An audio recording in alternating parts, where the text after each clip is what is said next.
Hallelujah. Thank you Lord.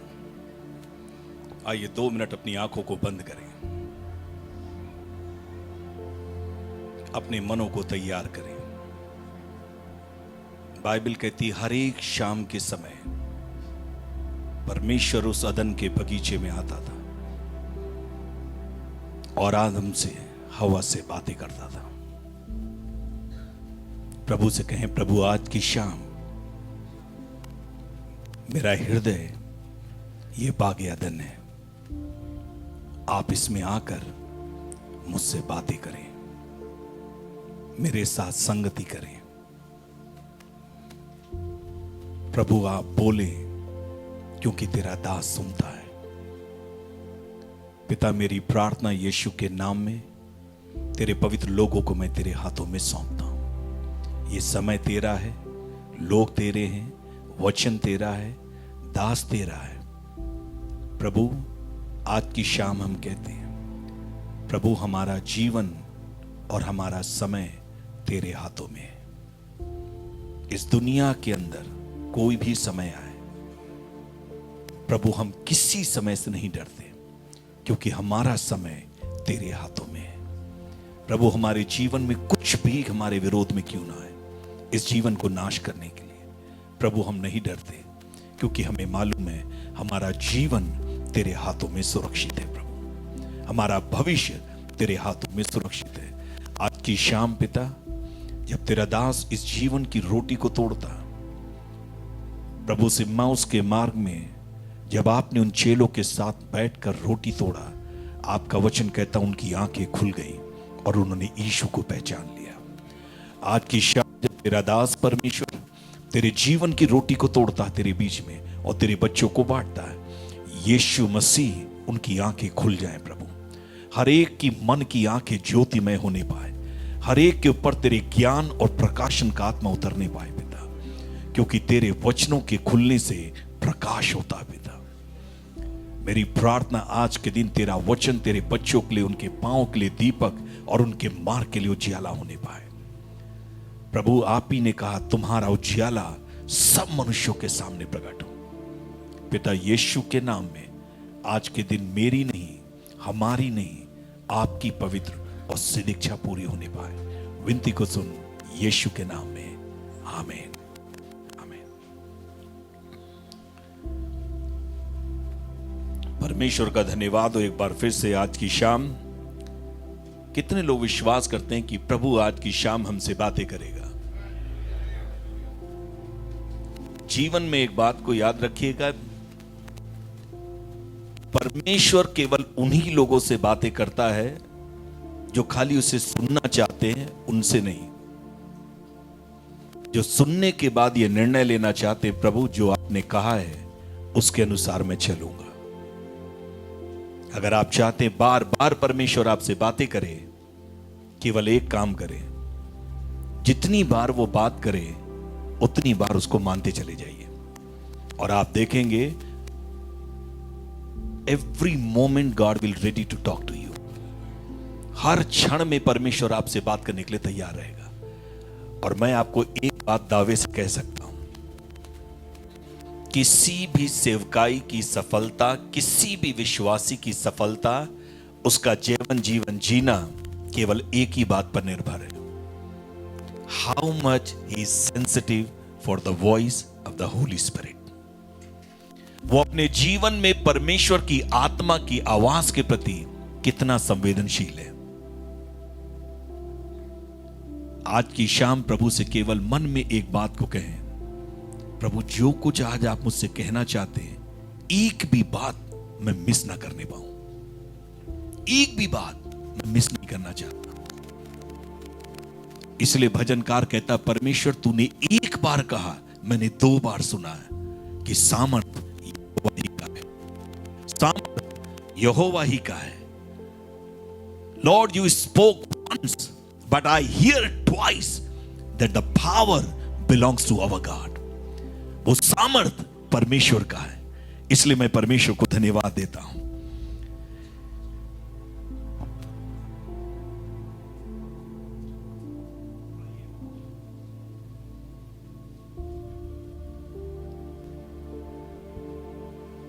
आइए हम परमेश्वर के वचन में चलेंगे। यूहन्ना रचित सुसमाचार उसका 15वां अध्याय, gospel according to John chapter 15 verse 2। यूहन्ना रचित सुसमाचार उसका 15वां अध्याय और उसका 2 पद।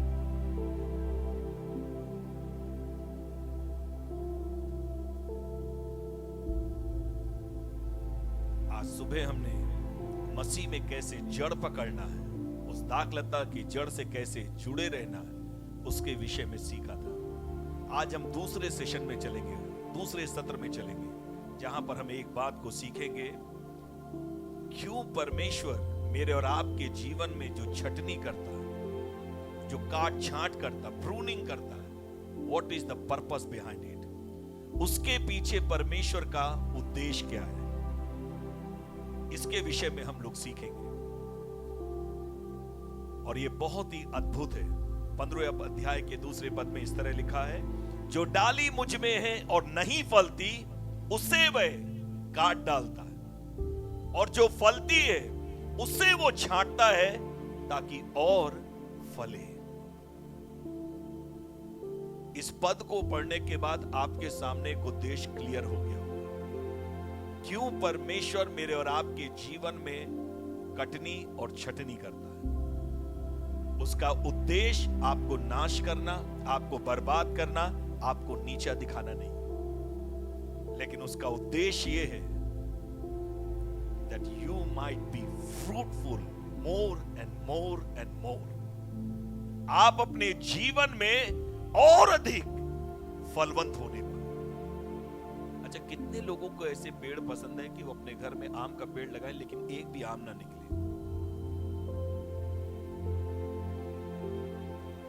अच्छा, कितनों को ऐसे अमरूद के पेड़ पसंद है कि घर में 10 लगे, 10 में एक में भी अमरूद नहीं निकलता। अच्छा, किसी को पसंद है। परमेश्वर को भी ये बात पसंद नहीं है कि हम कहें कि हम उस दाखलता से जुड़े हुए हैं और फलते नहीं। उसे ये बात कतई हजम ही नहीं होती उसको, कि हम उस दाखलता से, सच्ची दाखलता से जुड़े हैं और हम फल नहीं रहे। और इसके लिए कुछ चीजों को मैं और आप वचन को ध्यान से सुनेंगे तो आपको समझ में आ जाएगा।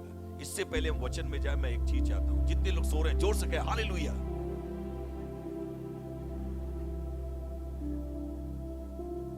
एक ऐसी कलीसिया जो सोते समय भी हालेलुया बोलते। तो जितने जाग रहे हैं वो कहते हैं हालेलुया जोर से।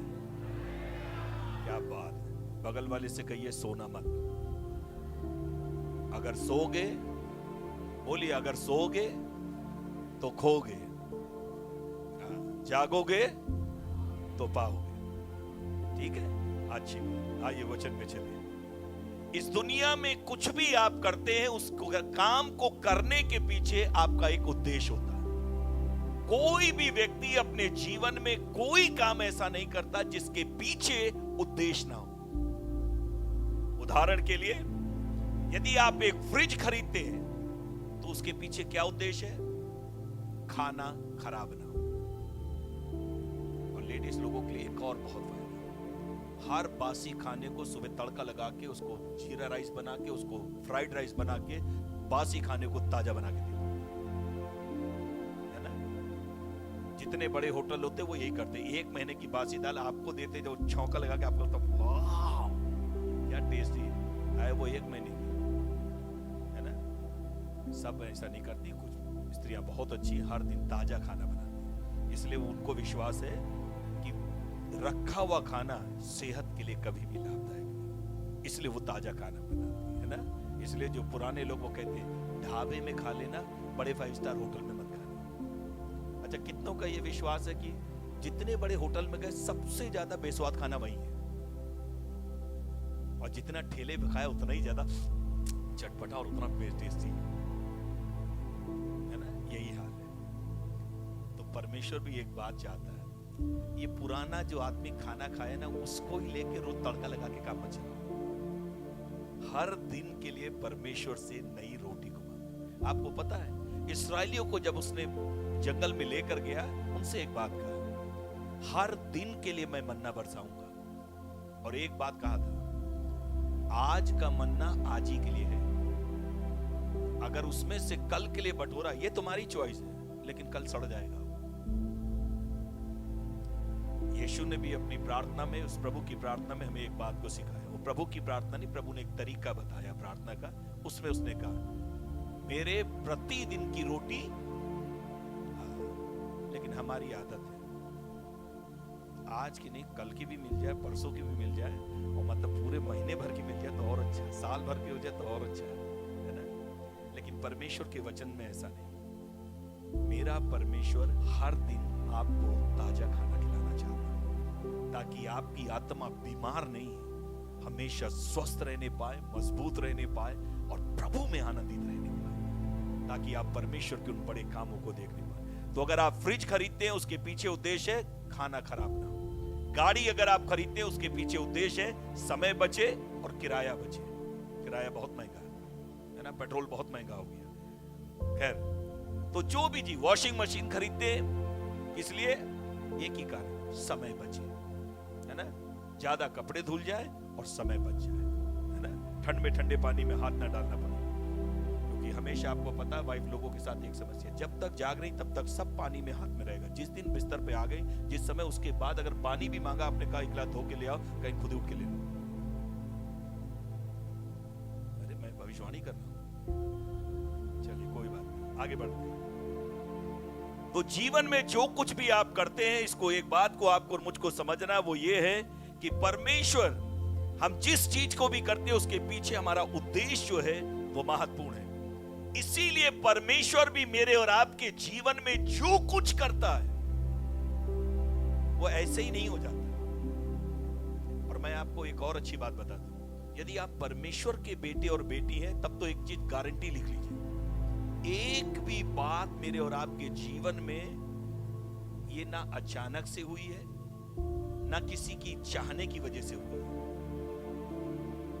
Everything, whatever is done in your life, it is allowed by God. It is already in the knowledge of God. इसलिए भजनकार दाऊद कहता, परमेश्वर, मेरे जीवन में कोई ऐसी बात घट नहीं सकती जो तेरे हाथों से होकर ना गुजरे।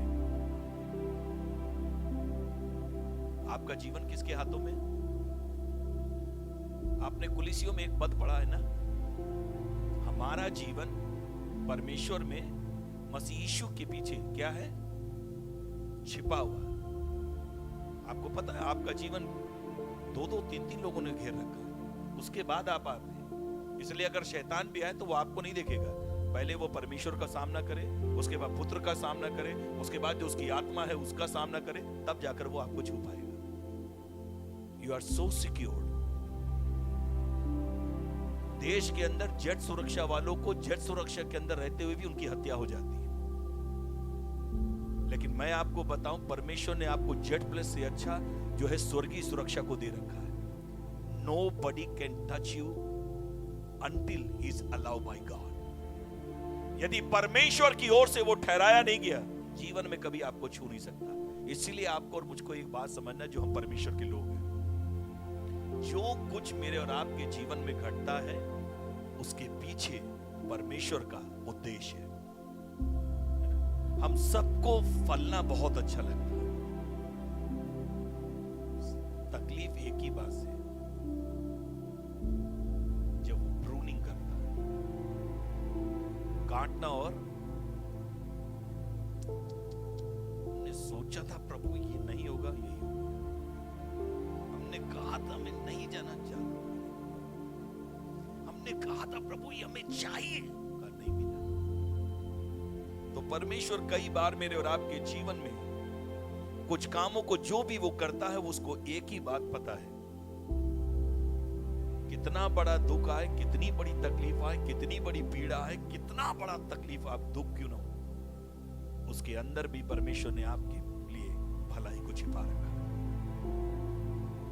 मैं हमेशा अपने लोगों से एक बात कहता हूं, बीमार होने पे रो नहीं, प्रभु मैं कैसे बीमार हो गया। धन्यवाद दो परमेश्वर को, उतना ही बड़ा मौका मिला कि चंगा करके वो दिखाए कि आज भी तुझसे प्यार करता है। जीवन में एक्सीडेंट हो गया, उसके लिए रो नहीं बैठ गया, अरे प्रभु जी कैसे मेरा एक्सीडेंट हो गया, मैं तो लहू से ढांप के गया, ये गया वो गया, सब कुछ गया, फिर भी प्रभु एक्सीडेंट हो गया। धन्यवाद दो, उस एक्सीडेंट के बाद भी उसने मौत के मुंह से आपको बचा लिया। हर चीज जो परमेश्वर मेरे और आपके जीवन में करता वो अद्भुत है।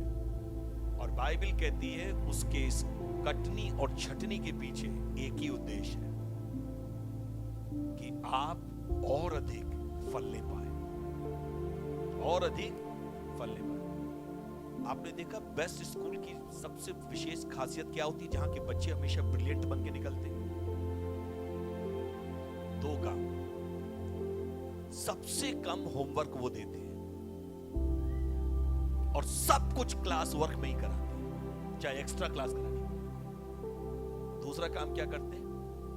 हर दिन हर सप्ताह टेस्ट होते हैं। एक चैप्टर पढ़ा नहीं, टेस्ट। दूसरा पूरा नहीं हुआ, टेस्ट। और साल आखिरी होते होते वो बच्चों को पूरी उनकी किताब, पूरे सब्जेक्ट, उनके माइंड में सारे कॉन्सेप्ट क्लियरेंस के साथ में सब कुछ क्लियर होके वो एकदम रेडी रहते हैं। एग्जाम होता है एंड दे विल टॉप।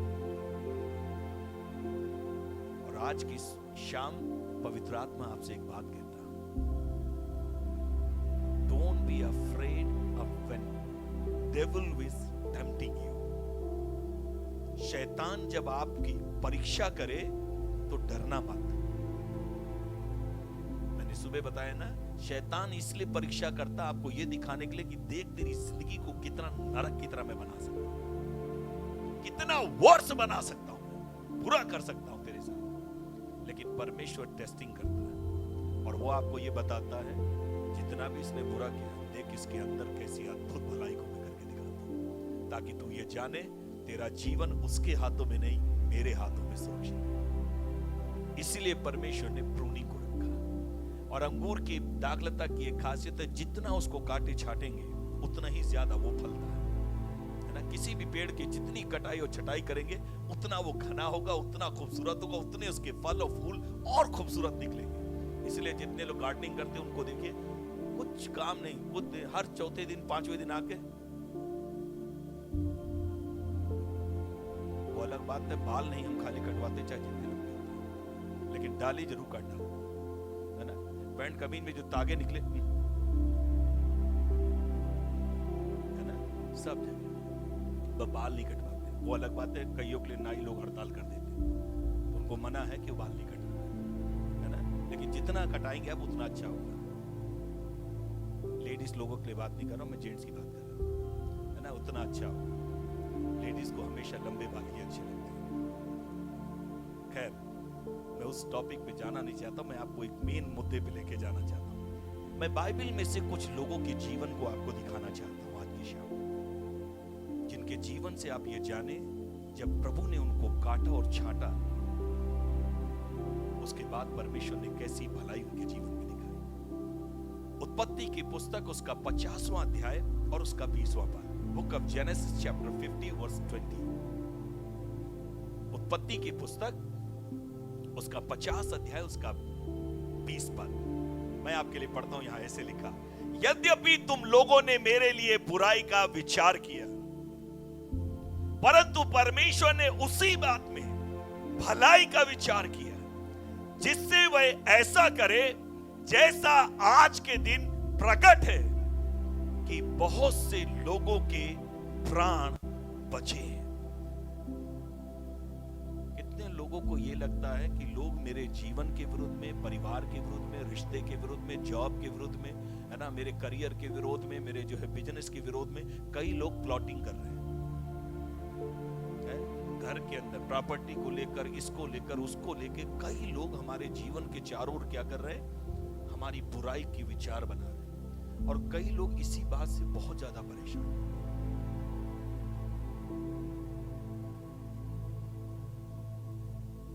अब क्या होगा?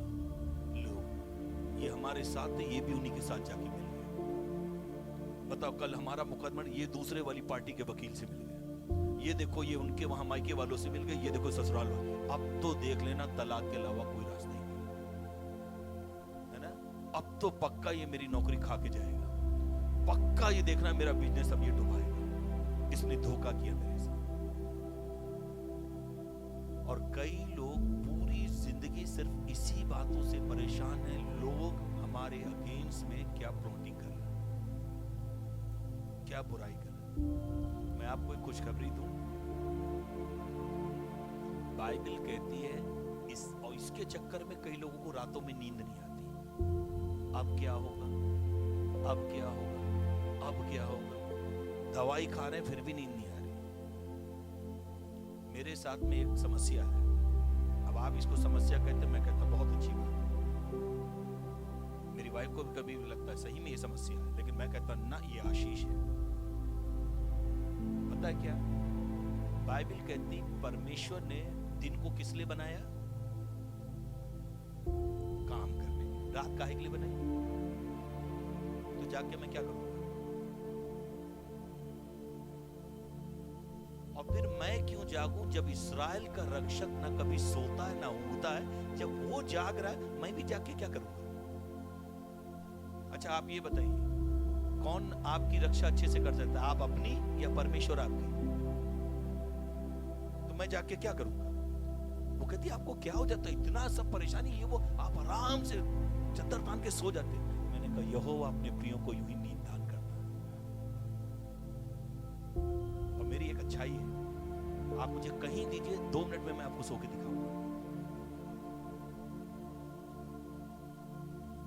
कुछ लोगों के लिए बुरा हो सकता है, मेरे लिए आशीष है, क्योंकि मैंने कईयों को देखा पूरी जिंदगी दवाई खा रहे हैं फिर भी नींद नहीं आ रही। सब सो रहे हैं, ये रात भर चल रहे हैं, और कई सो भी गए तब भी उनका दिमाग चल रहा है, विचार उनके बंद नहीं होते, वो दिमाग चलता ही रहता है रात भर दिन भर उनको।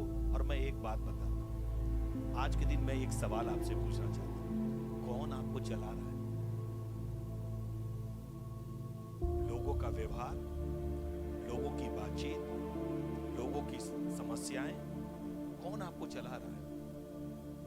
प्रभु ने आपको लोगों के ओपिनियन के अनुसार चलने के लिए नहीं बुलाया। लोग आपके विषय में क्या सोचते और क्या कहते हैं ये आपका सरदर्द नहीं है, क्योंकि वो आपके बारे में वही सोचेंगे जो सिर्फ उन्हें दिखता है, लेकिन आप सच में क्या हो ये सिर्फ परमेश्वर जानता है।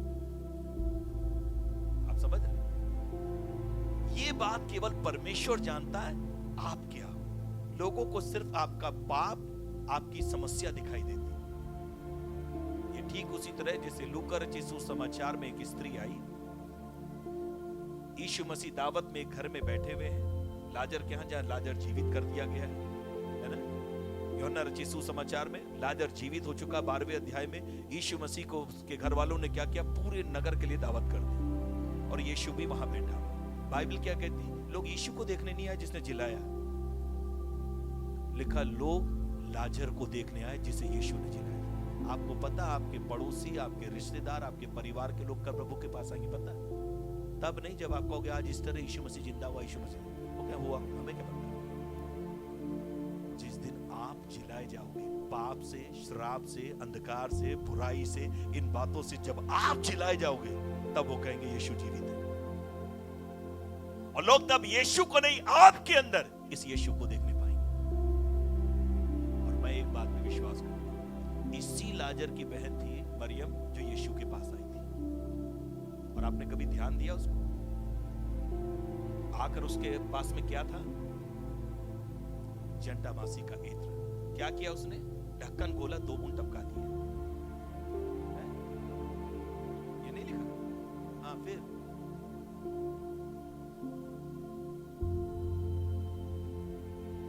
ना पांव पे नहीं लगाया, बोतल तोड़ी, पूरे सर पे उंडेल दी, पूरी बोतल खाली कर दी। इसलिए यहूदा को बड़ी तकलीफ हो गई। Wastage of money. जिंदगी में याद रखना, जो कुछ आप प्रभु के लिए करोगे, प्रभु को दोगे, वो लोगों की नजर में मूर्खता है, क्योंकि उन्हें ये नहीं पता आपका यीशु के साथ रिश्ता क्या है। आपका और मेरा यीशु के साथ क्या रिश्ता है, इसको आप कभी लोग नहीं समझे। यही समस्या फिरौन के यहां हुई। जब उन्होंने कहा हम आराधना करने जाते, उन्होंने कहा तुम आलसी हो, काम नहीं करना चाहते हो, इसलिए प्रार्थना का बहाना आराधना। वो अलग बात है, कई लोग घर के अंदर भाई बहन भी बहुत समझदार है आजकल। पता है सुबह उठ के आज मुझे बर्तन बुरा हो जाएगा, आज मैं दुआ करके बैठ जाऊंगा। जाके जरा ये काम कर, आज चर्च में मीटिंग है, पहले मैं चला जाऊं, है ना। प्रभु को, प्रभु की बातों को आलसी बनने के लिए आड़ मत बनाए, ठीक है।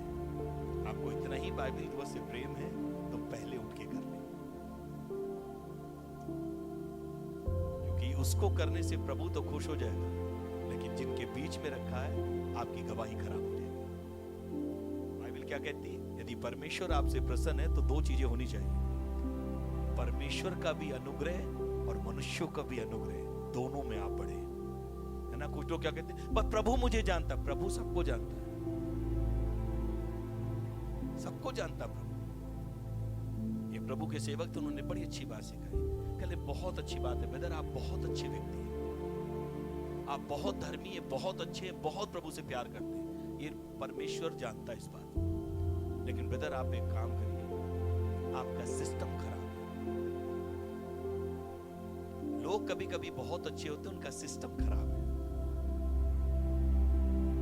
मनुष्य केवल आपके सिस्टम से आपको पहचानता है, परमेश्वर आपके मन से पहचानता है। इसलिए सैमुअल नबी को परमेश्वर को कहना पड़ा, मनुष्य का देखना बाहर से है, परमेश्वर मनों को देखता है, ठीक है। तो एक बात को इसको समझिए, परमेश्वर ने फिरौन के यहां पर भी जब उन्होंने कहा मैं आराधना करने जाना है, उन्होंने क्या कहा? तुम काम करना नहीं चाहते हो, आलसी हो, इसलिए तुम अपने परमेश्वर की आराधना का बहाना बना। लेकिन इस मरियम की बहन के बारे में एक बड़ी अच्छी बात है, पता नहीं आपने नोट किया नहीं किया। आपको पता वो जो इत्र था वो किस लिए था पता है? मरते वक्त जो मरे उसको लगाने के लिए। लेकिन आपने नोट किया 11वें अध्याय में उसका भाई मरा, लेकिन उसने इत्र यूज नहीं किया। लेकिन 12वें अध्याय में यीशु बैठा हुआ है, उसने आकर इत्र को इस्तेमाल कर लिया। आपको पता है इसका मतलब क्या है? जो कुछ आज तक आपने अपने माता पिता, भाई बहन, अपने दोस्तों के लिए, समाज के लिए, पति पत्नी के लिए किया, बहुत अच्छी बात है। लेकिन जो कुछ यीशु के लिए करना, वो उससे बढ़कर होना चाहिए।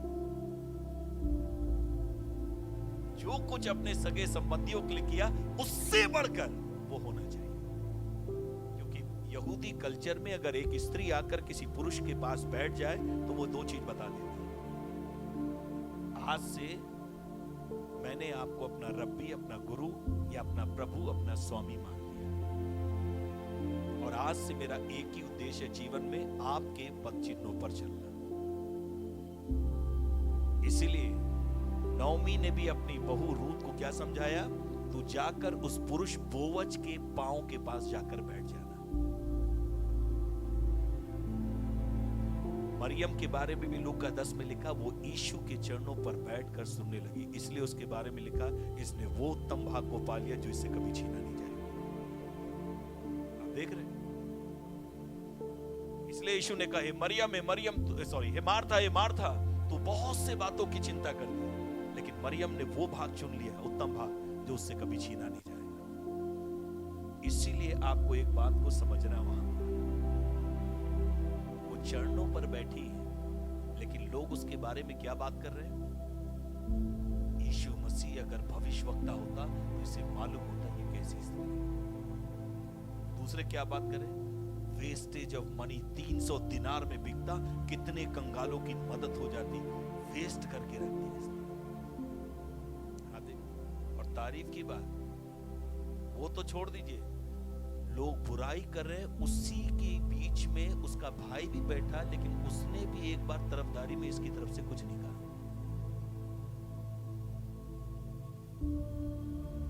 लेकिन आपको पता है इस मरियम ने क्या की? तुम कुछ भी कहते रहो और क्या सोचते हो मेरे बारे में, मुझे इससे कोई फर्क नहीं पड़ता। मेरा भाई भी मेरा साथ ना दे, मुझे इससे कोई फर्क नहीं पड़ता कि वो मुंह क्यों नहीं खोल रहा। मैं तो सिर्फ एक चीज के लिए बैठी हूं, यीशु मेरे विषय में क्या सोचता है और क्या कहेगा, that is important for me. आपको पता उसने कुछ किया भी नहीं, खाली ये उंडेला था बस इत्र। यीशु ने क्या कहा? इस स्त्री को तुम क्यों सताते हो? इसने मेरे साथ भलाई की बिना कुछ बोले। सबसे बड़ा चमत्कार वहां मालूम क्या है? जब से आई और जब तक गई एक शब्द नहीं बोला। आज बहुत से लोग शब्दों से यीशु को प्यार दिखाते, गीतों से प्रभु को प्यार दिखाते, लेकिन अपने कामों से प्रभु को इनकार करते। प्रभु से खाली होठों से प्यार ना करें। इसलिए यशायाह भविष्यवक्ता ने क्या कहा? तुम होठों से तो मेरा आदर करते हो, लेकिन तुम्हारे मन कोसों दूर है प्रभु से। कई बार भवन के अंदर बैठकर भी आप अपने घर के अपनी बनाई हुई दुनिया के अंदर रह सकते हो। आए यीशु के पास हो, वहां बैठकर भी आप उसके विषय में सोच रहे हो जिसने आपके जीवन को नाश करने की योजना बनाई। और मैं आपको एक बात बताऊं, जिसको जो योजना हामान ने योजना बनाई यहूदियों के लिए, परमेश्वर ने एस्तर को उठाकर खड़ा कर दिया। प्रेरितों के काम में लिखा 12वें अध्याय में, उन्होंने पतरस को घात करने के लिए योजना बनाई, जेल खाने में डाला कि अगले दिन मारेंगे। परमेश्वर ने सारी यहूदियों की आशा पे पानी फेर दिया। मैं आपको एक बात बताने की कोशिश कर रहा हूं, आपको किसी बात से कोई लेना देना नहीं, लोग आपके विषय में क्या बुराई की स्कीम बना रहे हैं, घर के अंदर और घर के बाहर। कोई फर्क नहीं पड़ता, कोई फर्क नहीं पड़ता इससे लोग आपके बारे में क्या कहते हैं। आपको एक ही काम करना है, अपने मुंह को बंद रखना। Just silent, keep silence, let God में स्पीक थ्रू फॉर यू। आप क्या चाहते हैं? आप अपने विरोधियों से बात करके सफाई दें या परमेश्वर आपकी सफाई दे? और मैं आपको बताऊं, आप जितनी सफाई दोगे उतना और रिश्तों को बिगाड़ोगे, उतना और अपनी गवाही को खराब करोगे। लेकिन आप मुंह बंद रखोगे, जब परमेश्वर आपकी ओर से बोलेगा, जो आपके विरोधी भी हैं उनको भी मानना पड़ेगा, ये परमेश्वर की बेटी है, ये परमेश्वर का बेटा है, ये परमेश्वर का सेवक है, ये परमेश्वर की सेविका है। और आपको जान के ताजुब, जितने बैठे थे वो सिर्फ जजमेंट करने के लिए बैठे हुए थे। कुछ लोगों का आज भी यही काम है, कलीसिया में भी आकर वो केवल जज करने आते हैं। इनसे तो अच्छे, हमारी दुआ इससे तो ठीक है, हमारे बराबर तो फास्टिंग करता नहीं, हमारी तरह प्रेयर तो करता नहीं, हमारी तरह सबसे ज्यादा टाइट तो देता नहीं, सबसे ज्यादा चर्च में हम कर। कई बार लोगों को उनके धर्म के कामों पे ही उनको घमंड जाता है। बाइबल कहती है अगर ये बात है तो याद रखना, तुम्हारे सारे धर्म के काम मैले चिथड़ों के समान है। पिछले दिनों में मैं अपनी कलीसिया में एक बात को सिखा रहा था। आपको पता है प्रार्थना आपके जीवन में क्या करती है? क्या करती है प्रार्थना आपके जीवन में? Prayer kills your pride. प्रार्थना का पहला काम यह कि वो आपके जीवन में घमंड को नाश करती है, क्योंकि घमंड आपको कभी प्रार्थना करने नहीं देगा। और घमंड क्या है? आई विल मैनेज एवरीथिंग, मैं सब संभाल लूंगा, सब चीजें संभाल लूंगा, सब चीजों को मैं देख लूंगा, सबको मैं देख लूंगा, सबको मैं संभाल लूंगा। आखिरी में आप कहीं की नहीं रहेंगे। प्रार्थना करने वाला व्यक्ति कभी घमंड नहीं कर सकता, घमंड करने वाला व्यक्ति कभी प्रार्थना नहीं कर सकता। क्योंकि जो प्रार्थना करता उसे एक बात पता है, for everything I am depending on him. हर एक बातों के लिए परमेश्वर केवल मैं तेरे ऊपर ही भरोसा किया, छोटे से लेकर बड़े कामों तक मैं सब चीजों के लिए ये काम। इसीलिए नीति वचन 3:5 में लिखा है, इस तरह से लिखा है, अपने समझ का सहारा मत लेना, संपूर्ण मन से परमेश्वर पर भरोसा रखना, उसी को स्मरण करके अपने कामों को करना, तब वो तेरे लिए सीधे मार्ग को निकालेगा। Before you may start your day, remember your God first. अपने परमेश्वर को याद करो और उसको करके इस काम को करो, तभी आप इस बात को देख पाएंगे। और मैं आपको परमेश्वर के वचन के आधार पर इस बात को मैं बता रहा हूं, आपको कभी परेशान होने की जरूरत नहीं। आप अपना मुंह बंद रखिए, परमेश्वर को चीजों को सॉल्व करने दीजिए, उसको सॉल्व करने दीजिए, और आप देखिए वो कैसे अद्भुत रीति से चीजों को बदलता है। ओपिनियन लोगों के बदलता है, विचारों को उनके बदलता है, उनकी सोच को, उनकी मानसिकता को कैसे वो बदलता है, वो अपने आप में अद्भुत है। इसीलिए हमेशा एक बात को याद रखो, अपने दिन शुरू करने से पहले prayer kills the pride, fasting kills the lust. उपवास क्या करता है? आपकी लालसाओं को और अभिलाषाओं को मारता है। क्योंकि याद रखिएगा, लालसाएं और अभिलाषाएं आपको कभी उपवास नहीं करने देगी। और उपवास क्या कराता है आपके जीवन में? आंखों की अभिलाषा से, शरीर की अभिलाषा से, जीविका के घमंड से आपको आजाद करता है। क्योंकि आपका शरीर वीक होता है, आपकी आत्मा मजबूत होती है अंदर से। Your inner man will be strengthened. आपका जो आत्मिक मनुष्यत्व है वो और ज्यादा मजबूत होता और सेंसिटिव हो जाता परमेश्वर की चीजों को सुनने के लिए और समझने के लिए। क्योंकि उपवास का सबसे पहला मतलब ही क्या है? Self deny, humble yourself. Dieting नहीं है।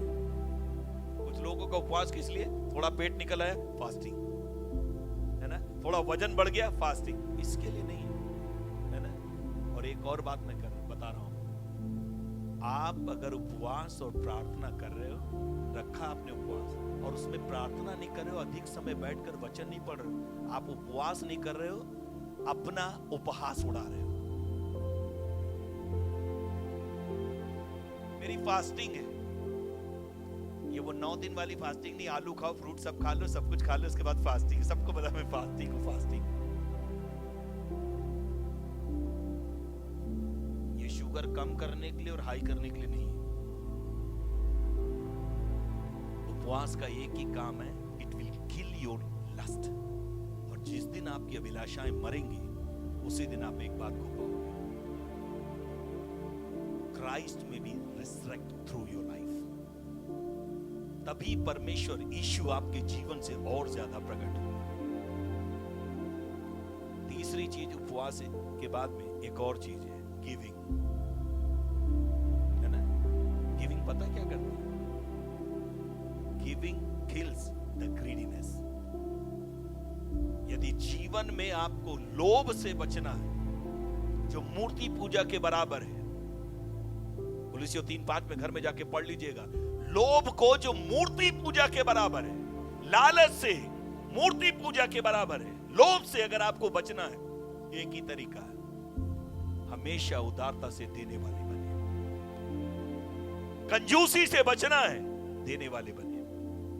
और आपको एक बात समझ में आ जाएगी, लालची और लोभी व्यक्ति कभी परमेश्वर को देगा नहीं, और देने वाला व्यक्ति कभी किसी चीज की लालच नहीं करेगा। क्योंकि उसे एक बात पता है, हम लोग कितना जल्दी खुश हो जाते ना, अरे 10% ये 90 तो मेरा है। गलत फहमी है। 100% परमेश्वर का है। खाली उसने 10 लेके कहा, ठीक है 90 तुम अभी अपने पास ही रखो। Always be grateful to God. उसने नहीं कहा 90 मुझे दो, 10 तुम रखो। आधे लोग तो चर्च में भीड़ ऐसे ही कम हो जाती है ना। और सिंधी व्यक्ति तो पहले कहता, ना बाबा ना साईं, मैं तो चला, ये सुठो नहीं है,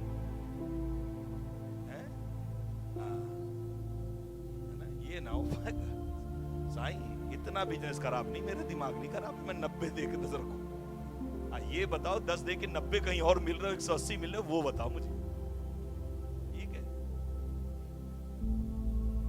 तो एक चीज को समझना है ना। अरे परमेश्वर को करोड़ों करोड़ों धन्यवाद करिए। प्रभु ने कहा 10 खाली मुझे ना, और पता वो भी उसको जरूरत नहीं है। ऐसा नहीं उसके पास कमी पड़ गई, उसको EMI भरनी इसलिए आपसे मांग रहा है 10%। कुछ लोग खुदा को भी ऐसे देते, मैं दे रहा हूं तब ये चल रहा है इनका काम। और जितने लोग ये सोच के देते हैं मैंने पास्टर को दिया, आपने अपनी आशीष पहले ही खो दी। मैंने चर्च को दे दिया, आशीष गई। Tithe belongs to God. परमेश्वर को जब आप कहते हो मैंने प्रभु ये तेरा है और इसलिए मैंने तुझे दिया। अच्छा कितने लोग ईमानदारी से टाइथ देते हैं? अच्छा हाथ नहीं उठाना चाहिए, ठीक है रखे रहिए। अच्छा ये मेरा काम नहीं है, पास्टर जो है उनका काम। आपको पता है जब आप 10वां हिस्सा भी नहीं देते तो पता है क्या करते हो? परमेश्वर को मजबूर करते हो, क्योंकि आप उससे कह रहे हो ये मेरा है, तो वो कहता है एक काम करता हूं, तुम मुझे मजबूर कर रहे हो कि ये भी जो 90 तुम्हारे पास इसको लेके मैं उसको दे दूं जिसके पास है। इस परमेश्वर को कभी मजबूर मत करना कि उसको आपके हाथ से छीनना पड़े। इससे अच्छा ये है, प्रभु 10% है, प्रभु मैं एक काम कर रहा हूं। वो तो व्यवस्था के लोग देते थे पुराने नियम में, हम तो अनुग्रह की संतान है। प्रभु मैं तो 15%, 20% परमेश्वर तेरे राज के लिए दूंगा। मैं और मेरी पत्नी दोनों 20% देते हैं। हमारी कलीसिया में कई विश्वासी, कई जवान हैं जो अपनी कमाई का 20% देते हैं। इस बार एक बहन ने डिसाइड किया, ब्राह्मण परिवार से, मिश्रा परिवार, उसने कहा पास्टर इस बार से मैं 30% करने जा रहा हूं। जब दुनिया में सब जगह जॉब छूटी, सारी चीज, कोरोना में जॉब छूटी, वो दुबई में जॉब कर रही थी, वहां से उसकी जॉब छूट गई, सरकारी जॉब छूट गई। 1 लाख रुपए के ऊपर सैलरी थी उसकी। लौट के आई, कहने लगी पास्टर क्या होगा, मेरी तो जॉब ही चली गई। मैंने कहा आज तक आपने आदर किया ना परमेश्वर का? कहा। मैंने कहा चुपचाप बैठे रहो। आज घर बैठे 2 लाख रुपए की जॉब है, work from the home. 2 lakh रुपए उसकी सैलरी है, और अभी पिछले महीने 2.5 लाख हो गए। परमेश्वर को देने के बाद जीवन में याद रखना, वो किसी का कर्जदार नहीं है, किसी का कर्जदार नहीं है। लेकिन आपके दिमाग में एक चीज होनी चाहिए, आधे लोग भी का दिमाग क्या पता है, हम दे तो रहे हैं लेकिन हमें पता होना चाहिए ये कहां जा रहा है। एक सवाल पूछो, 90% आके बताते पादरी को कि कहां जा रहा है? कितने लोग घर में आके, बाद चर्च में आके पास्टर को बताते मेरा 90% कहां जा रहा है?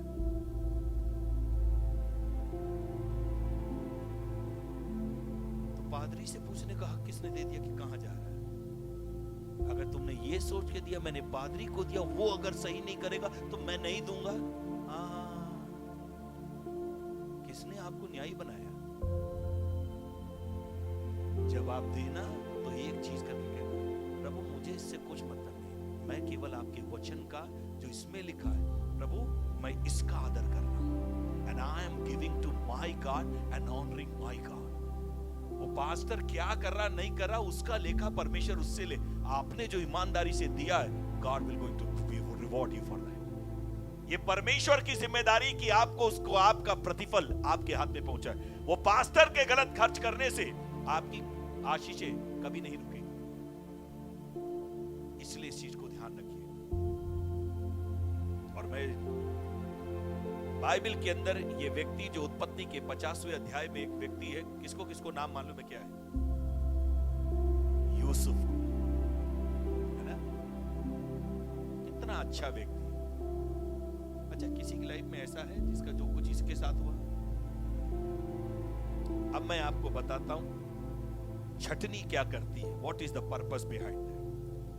बाइबल कहती है ये अपने माता पिता का इतना अच्छा आज्ञाकारी था, इसका पिता बड़ा प्रसन्न था क्योंकि सब बातों में अपने पिता का आदर करता था और आज्ञा मानता। आपको पता इसकी कमी क्या थी? 3। पहली बात, पिता का चहेता था। सब बच्चों में, 12 बच्चों में सबसे चहेता ये था।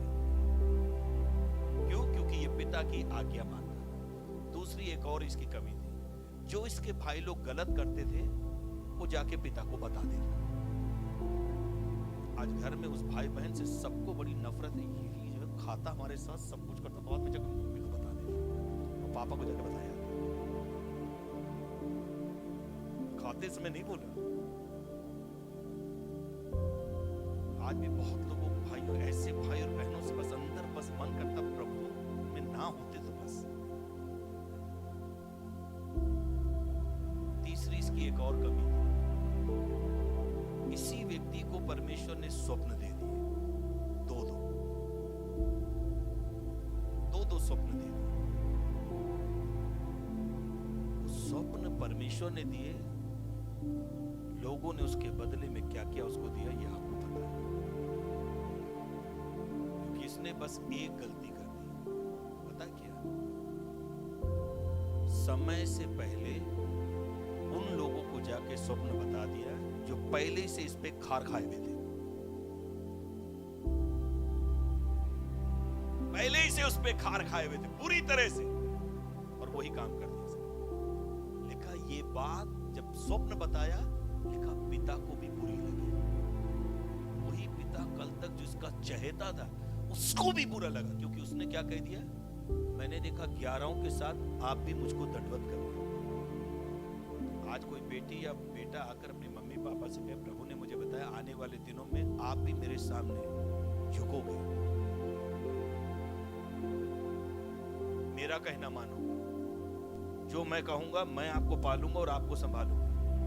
मम्मी पापा कहेंगे एक काम करो, अभी से तुमको घर से बाहर कर रहे बेटा, निकलो, देखे तुम्हें कौन संभालता है, जाओ तुम्हारा पादरी संभाले, चर्च संभाले, और देखते क्या प्रभु तुम्हें संभाले। अब कईयों को परमेश्वर ने इसी की वजह से वो बेचारों को घरों से निकाल दिया गया। गलती क्या करी, समय से पहले जाके दागी आई। जिंदगी में याद रखिएगा, सब बातें जो परमेश्वर आपको बताता है या आपको करने जा रहा है, आपको पता होना चाहिए किनके साथ बांटना है और किनके साथ नहीं। कौन विश्वास कर पाएगा। हर एक व्यक्ति आपकी तरक्की और उन्नति से खुश नहीं होगा, भले ही वो कितना करे, वाह कांग्रेचुलेशन लिखेगा, बाद में कहेगा कर्ज करेगा आपको, इसका हो गया मेरा क्यों नहीं। और क्या परमेश्वर ने इसके साथ किया, इन्हीं भाइयों ने एक दिन वो गया पता लगाने के लिए, इन्हीं भाइयों ने उठाकर क्या किया, गड्ढे में, उस बेचारे को गड्ढे में डाल दिया। दूसरा जो उसका भाई था कहने लगा, अरे भैया मर जाएगा, ऐसा मत करो, निकाल लो बाहर, निकाल लो बाहर, करना चुप रहो, तुमको भी उठा फेंकेंगे। क्योंकि सब भाइयों ने एका कर लिया। और जीवन में याद रखिए, गलत काम करने वालों में एका बड़ी जल्दी हो जाती है, सही काम करने वाले जल्दी एक मन नहीं होते। और ये दुनिया का एक स्वभाव है, अगर 10 लोग गलत हैं तो हमें अच्छा लगता है इसी गलत के साथ करें, बजाय 2 के साथ अकेले मरने से क्या फायदा, ये तो जाए रहा, हमको भी ले डूबे, है ना, ये वही होगा, हम तो डूबे सनम, तुमको भी ले डूबे। तो कोई नहीं जाना चाहता उसके साथ, क्योंकि हमारे यहाँ का सिद्धांत क्या, उगते सूरज को सब नमस्कार करो और डूबते हुए को तो पहले ही समझ लेना, जब तक तुम उठोगे तब तक पूरी दुनिया तुम्हें आप ही सब कुछ है, जिस दिन डूबोगे कुछ नहीं, फालतू आदमी, कोई आपके पीछे नहीं आएगा, कोई आपके साथ नहीं आएगा, कोई आपके लिए खड़ा नहीं। गड्ढा में डाला, नहीं समझ में आया, उधर ही से लिखा व्यापारी लोग जा रहे थे इस्माइली, और इन्होंने क्या किया, उठा के उसको बेच दिया। और ये काम कौन कर रहे हैं, बाहर वाले नहीं, खुद के सगे भाई। पहले गड्ढे में डाला, उसके बाद बेच दिया, वहां से बेच के उसको बेचारे को पोती पर जल्लाद के घर पहुंचाया गया। उसने उसके कामकाज को देखा और एक बात को रिकॉग्नाइज कर लिया। क्या रिकॉग्नाइज कर लिया, परमेश्वर इसके साथ में है, क्योंकि ये जिस काम में हाथ डालता है ये सफल होता है, जिस काम में हाथ डालता है ये सफल हो जाता है। वो समझ गया। बाइबल कहती है उसने अपनी पत्नी को खाली छोड़कर अपना सब कुछ, लिखा यूसुफ के अधीन, लेकिन पत्नी उसकी बड़ी समझदार थी। उसने कहा फ्री में अपने सब कुछ इसको क्यों दे दिया, अगर तुमने इसको सब कुछ दिया तो मुझे ये चाहिए, क्योंकि लिखा यूसुफ बहुत सुंदर था, है ना। और उसने क्या किया, एक दिन अपने नौकरों को क्या किया, सबको बाहर भेजा और इस यूसुफ को बुलाया कि उसके साथ आकर सोए। बाइबल कहती यूसुफ अपने कपड़े को छोड़कर भाग खड़ा हुआ।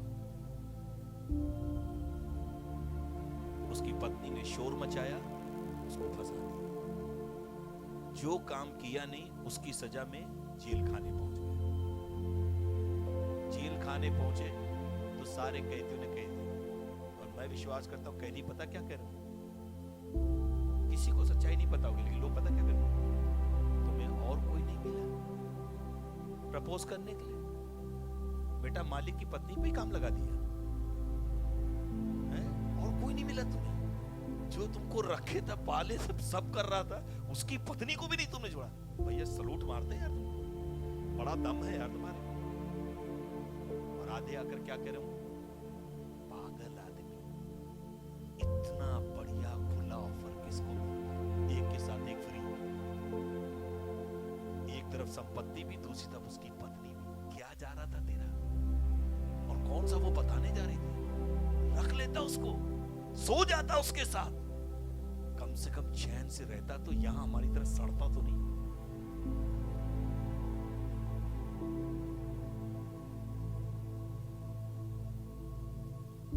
ये अपने सपने से परेशान था। वहां पे दो और कैदी थे साथ, उनको भी रात में सपनों की बीमारी थी। मैं आपको बताऊं, कई बार जिस चीज से आप भागते ना, परमेश्वर उन्हीं लोगों को आपके सामने लाता। जिस चीज को आपसे भागोगे वो ही आपके सामने आएगा, क्योंकि ये उस स्वप्न को अब याद भी नहीं करना चाहता था। उसी की वजह से उसके भाइयों ने उसके साथ क्या किया। फिर उसके बाद में बेचारा वहां पहुंचा तो वहां देखिए पत्नी, उसकी पत्नी ने क्या कर दिया। यहां पे भी ये दोनों सो के सुबह उठ गए, मुंह उदास करके बैठ गए। इसने पूछा क्या हो गया भैया, सुबह सुबह सब कह रहे, क्योंकि बाइबल कहती है दरोगा ने भी, वहां का जो जेलर था, उसने भी क्या देखा, परमेश्वर इसके साथ है और जो ये करता है सब चीजों पे आशी। उसने क्या किया, सारे कैदियों को उनका रोल कॉल, रोल रजिस्टर, सब कुछ जो है उसके हाथ में दे दिया, कहा तुम ही देखो, और खुद बैठ गया आराम से, छुट्टी पे चला गया, तुम देखो। और ताज्जुब की बात, इसने पूछा भैया काहे मुंह लटका है? दोनों सब देख लगा, जैसे ही बोला उसको करंट लगा होगा। अरे यार ये यहाँ पर भी बीमारी लेके आ गई। क्या देखा, एक ने कहा मैं राजा के पास लेके गया, उसने पिया और मेरी जान बख्श दी, क्योंकि दोनों को फांसी दी। दूसरे ने कहा मैंने खुद लेके जा रहा था, फल लेके कौवे खा के चले गए सब उसमें से, और बाद में मैंने देखा चील कौवे आके उसको नोच नोच के खा रहे। जब तक घर में था पिता के, केवल स्वप्न देखता था। जिस दिन कीमत चुकाई और दुख उठाया, सताव सहा, बदनामी सही, जेल खाने के अंदर स्वप्न का अर्थ बताने का गिफ्ट ऑपरेट हुआ। हर एक स्टेप के बाद एक नया रेवलेशन है, एक नया गिफ्ट का ऑपरेशन है। परमेश्वर आपके जीवन में जैसे जैसे आप समस्याओं से गुजरते हो, जैसे जैसे उसके प्रति विश्वास योग्यता दिखाते हो, एक के बाद एक वो नए दरवाजे खोलता है। और मैं हमेशा एक बात कहता हूं, क्रिश्चियन लाइफ एक बार में छलांग मारना नहीं, यहां से वहां, one day at A one step, एक दिन में एक ही कदम बढ़ाए, है ना। वो अलग बात है, आजकल बच्चों को देखा ना आपने, सीढ़ी पे भी एक में नहीं चढ़ेंगे, एक साथ 3 4 5 6, और थोड़ी देर बाद आराम से आ रहे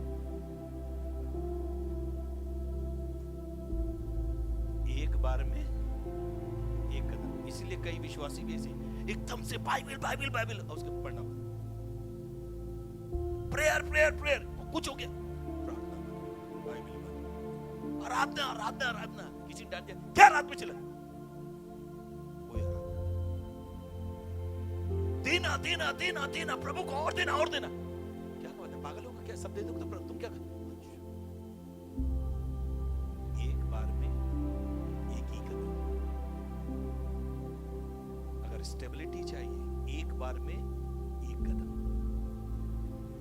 वहीं पे बैठे बैठे स्वप्न तो देख लिया, मैं अंदर अपने मन में सोच रहा था, यूसुफ को डर लग रहा होगा, स्वप्न बताने से तो मेरे घर में ही अपने को बताया तो मेरी ये हाल हो गया, और इनका तो अगर अर्थ बता दिया तो मेरा क्या हाल करेंगे। लेकिन तब भी उसने स्वप्न का अर्थ बता दिया। एक से उसने कहा पिलाने हारे से, भाई राजा तेरी नौकरी वापस कर दे और तेरा जान को बख्श देगा। और दूसरे से क्या कहा? Thank you, bye bye, see off कर रहे हैं, आखिरी बार। जन्मदिन के दिन उसका जन्मदिन और तुम्हारे मरण दिन की डेट एक ही है। तब भी इसने एक बात को कहा, एक काम कर लेना, अगर मैंने जो ये बात बताई है ये सच निकले तो मेरी तरफ से जाके राजा से एक बात ले लेना, मैंने कुछ गलत किया नहीं, फालतू की सजा में पा रहा हूं। दूसरे शब्दों में उसने पता क्या, मेरा राजा के पास जाके सोर्स लगवा देना।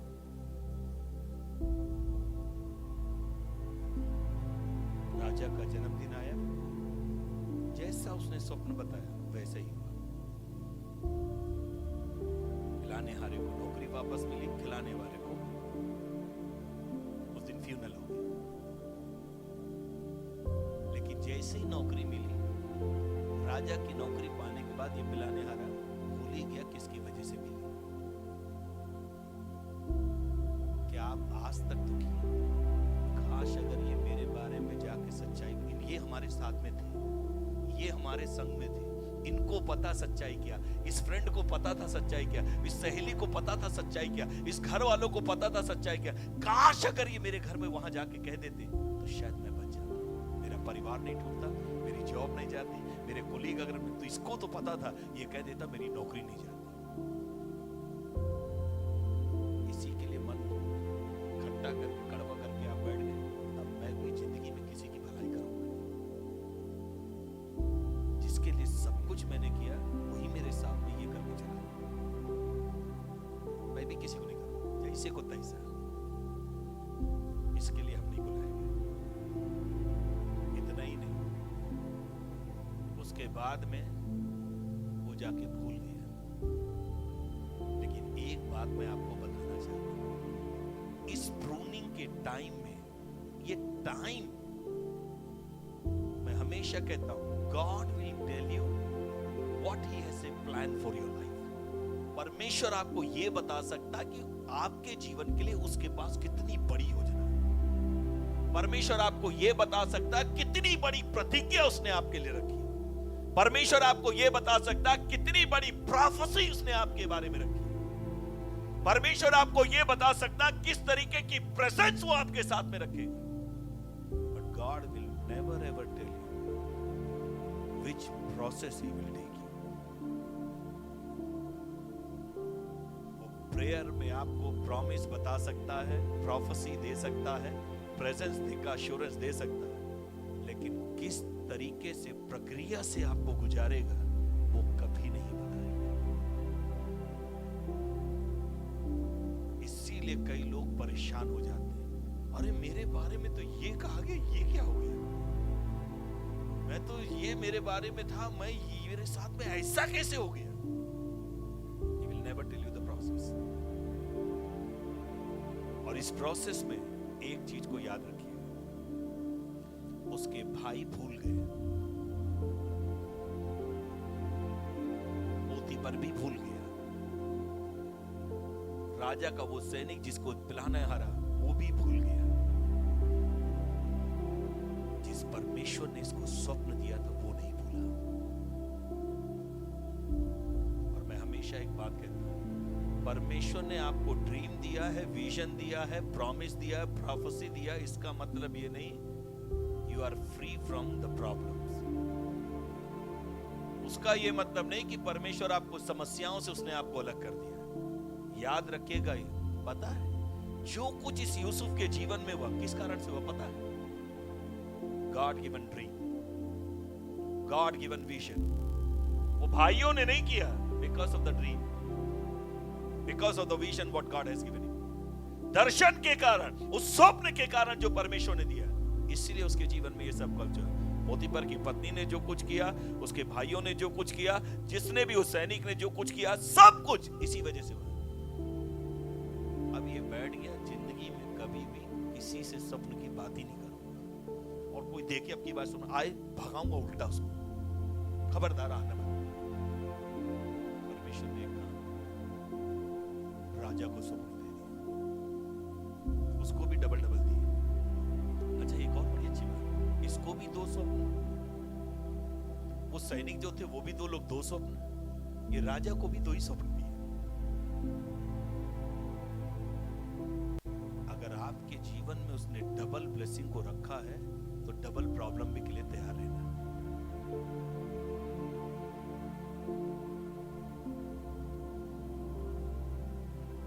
ब्लेसिंग डबल चाहिए, प्रोसेस सिंगल ही हो, ठीक है, ये नहीं होने वाला। डिवाइन प्रोग्रेस के लिए डिवाइन जो है प्रोसेस जरूरी है। जितना बड़ा दर्शन है उतनी ही बड़ी प्रक्रिया भी है। इसको समझना और आपको जान के ताज्जुब होगा, परमेश्वर ने इसको 2 स्वप्न, जब राजा को स्वप्न दिया और लिखा राजा का कोई भी स्वप्न का कोई उसके यहां अर्थ ही नहीं बता पाया। अब राजा का दिमाग खराब, राजा लिखा व्याकुल हो गया, रेस्टलेस कर दिया। यहां पे सबसे अच्छा प्रकाशन है, परमेश्वर आपके स्वप्न को पूरा करने के लिए 3 काम कर सकता है। राजा जो राजमहल के गद्दे में सोने वाला, जिसको सबसे अच्छी नींद आती है, उसकी रातों की नींद उड़ा देगा। He will become restless। दूसरी बात, आपके दर्शन और स्वप्न को पूरा करने के लिए परमेश्वर एक और काम करेगा। जितने बाकी लोग दर्शन का और विजन का और ड्रीम का ट्रांसलेशन करते हैं, अनुवाद करते हैं, उन सबकी बुद्धि को भ्रष्ट कर देगा। कोई उसका उत्तर नहीं बता पाएगा। तीसरा एक और काम करेगा, जिसको जिस फाइल को बाबू सरकारी दफ्तर का भूल गया, कोर्ट की फाइल जो दब गई, नौकरी की फाइल जो दब गई, प्रॉपर्टी की फाइल जो दब गई, घर के पेपर जो दबा लिए गए और ऐंठ लिए गए, परमेश्वर एक काम करेगा, He will remind it again, और उसको बाहर निकालेगा। वो दबी हुई फाइल बाहर निकल कर आएगी, वो केस की फाइल फिर से बाहर आएगी। क्यों पता है? ये परमेश्वर का नियम है। मुर्दके ने भी भलाई की थी, उसके साथ राजा ने कोई प्रतिफल नहीं दिया। राजा एक दिन शांति से बैठा, उसने कहा एक काम करो, वापस जरा इतिहास की पुस्तक पढ़ के बताओ। परमेश्वर ने उसकी दबी हुई फाइल को ओपन कर दिया कि उसने इतना बड़ा काम तो किया, लेकिन उसे रिवॉर्ड। कितने लोगों को लगता है कितने बार मैंने भलाई करी जो उसका मुझे मिलना चाहिए, किसी ने मुझे थैंक यू भी नहीं बोला, भूल गए सबके साथ, है ना। कई बार पादरियों को भी ऐसी लगता है, इतनी दुआ करवाए, सब कराया, सब कुछ हो गया, जब हो गया किसी ने मुझको नहीं बताया, सबको पता है, खाली मुझे ही छोड़ दिया। पादरी साहब को दूसरे विषय, आपको पता चला उनके साथ क्या हुआ? क्या हुआ? अरे हो गया उनका, किसी को नहीं पता। केवल पास्टर को नहीं पता, पूरी दुनिया को पता चल गया। जो रात दिन उपवास किया, प्रार्थना किया, रात दिन प्रभु के सामने आंसू जिसने बहाए, उसी को पता है। रिश्तेदारों को पता चल गया, मोहल्ले वालों को पता चल गया, सारे फ्रेंड सर्किल में पता चल गया, सबके पास व्हाट्सएप पे मैसेज चला गया, पास्टर को छोड़।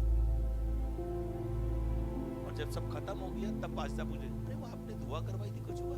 अरे आपको पता नहीं चला, वो तो कब का हो गया, बताया नहीं। अरे सॉरी पास्टर, तो भूल ही गए। जीवन में याद रखिएगा, God will raise up again that file।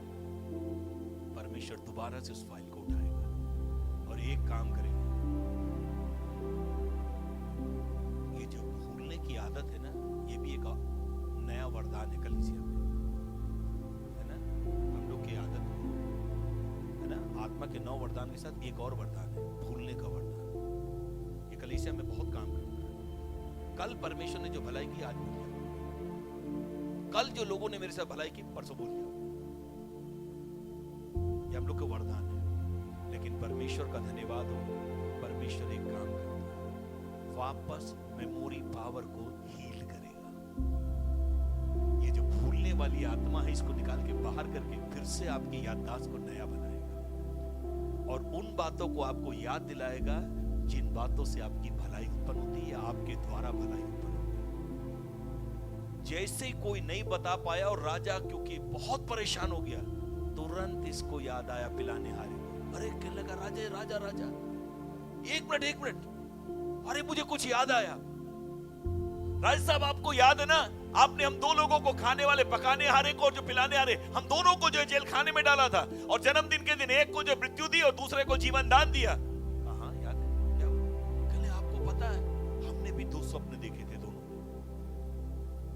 और राजा, उसी जेल खाने में एक व्यक्ति है, उसने जैसा जैसा उस स्वप्न का अर्थ हमें बताया, ठीक वैसा ही तूने हमारे साथ किया। 1 मिनट के अंदर परमेश्वर ने कहा, बस योर कोर्स इज कंप्लीट,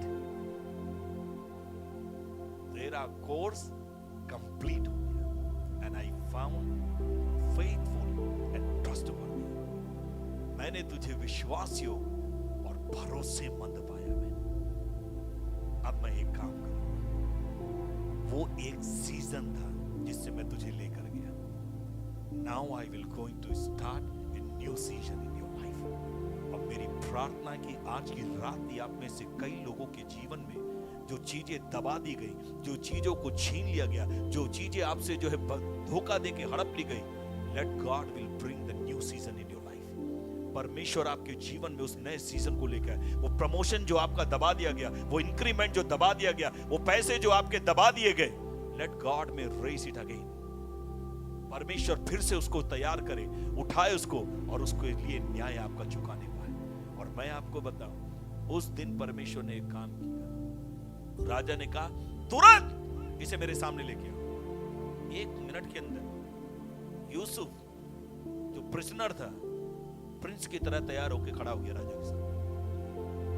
पता नहीं कितने दिन से उसने दाढ़ी नहीं बनाई होगी, लेकिन राजा के सामने आने के लिए, क्योंकि राजा का प्रोटोकॉल है, उसके पास जाने से पहले उसकी दाढ़ी बनाई गई, नहलाया गया, नए कपड़े पहनाए गए, सब कुछ किया गया और राजा के सामने खड़ा कर दिया गया। राजा ने उससे कहा, मुझे पता चला तू स्वप्न बताता है। पहली लाइन, राजा मैं नहीं, मेरा परमेश्वर भेदों का और स्वप्न का खोलने वाला है।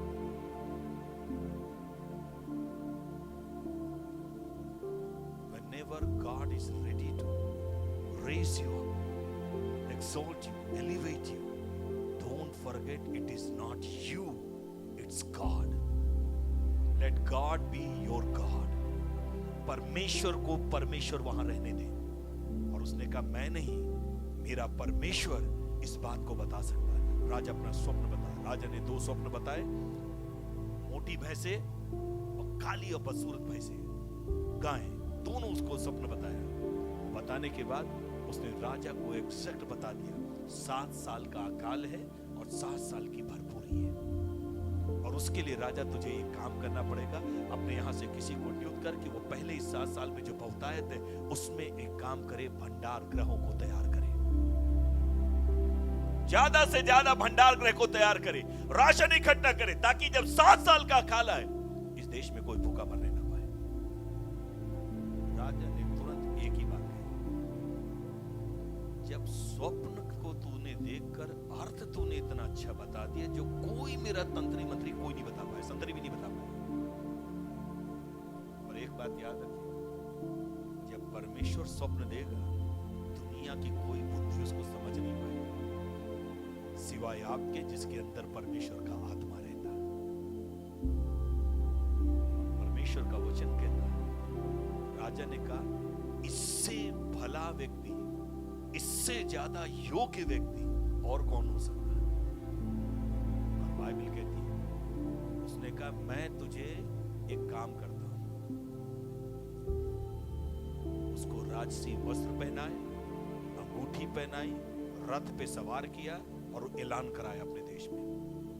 उसने कहा, सिर्फ गद्दी को छोड़कर मेरे इस देश के अंदर दूसरे नंबर पर तू रहेगा, और जो कुछ तू उस देश में कहेगा सबको वो मानना पड़ेगा। It took one day, the prisoner became the prime minister of the nation.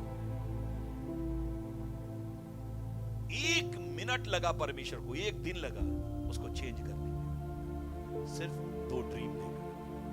आपको पता है आपका दर्शन, आपका प्रमोशन, आपका इंक्रीमेंट, आपका एलिवेशन, आपको पता है कितनी दूरी पर है आपसे? आपकी जागृति सिर्फ 2 स्वप्न की दूरी पर। एक रात में खाली 2 स्वप्न देने, एक रात में किसी को तो 1 ही स्वप्न देना बस, एक रात में अपने दूत को भेजकर केवल 1 ही बार उसको धमकी देनी, बस इनफ है। रेस्ट परमेश्वर खुद कर लेगा।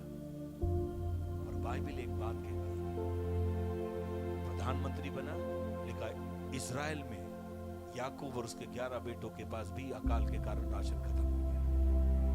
वो यहां राशन खरीदने आए।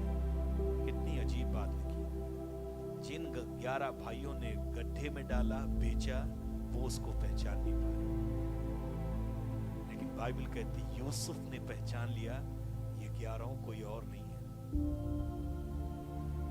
उसकी जगह मैं होता, मैं कहता अब आया ऊंट पहाड़ के नीचे, अब बताता हूं बेटा, बहुत तुमने नाटक किया ना मेरे साथ, अब तुमको बताता हूं। मेरे घर से दूर किया, पिता से दूर किया, देश से दूर कर दिया, मुझे बेच डाला, उनके चक्कर में मैं जो है जेल खाने मेरा, कैदियों का खाना खाया मैंने, सब कुछ। एक बड़ी और ट्रेजेडी थी इसके साथ, बेचारा जहां गया सब इसके कपड़े के पीछे पड़ गए। पिता ने एक ड्रेस दिलाई और ये पिता की भी गलती थी, अरे 12 को सबको देता बेचारा। आपको पता है कई घरों में फूड का कारण बच्चे नहीं आपस में लड़ना झगड़ना, माता पिता है। मेरे लिए मेरी बेटी सब कुछ, ये तो नालायक है। कुछ घरों में इसी से वर्ष चले गए सब, तो चुप बैठ, काम कर, बैठ, भैया उसको बाहर जाने दो, तुम 7 बजे घर के अंदर, वो रात में 11 बजे तक बाहर रहे, 2 बजे तक कोई परेशानी नहीं है ना। बेटी के लिए कोई नियम नहीं, बहू के लिए खबरदार जो घर के बाहर निकली बिना पूछे, खबरदार जो रात में मोबाइल चला। बेटी भले 3 बजे तक चला के हेलो हाय।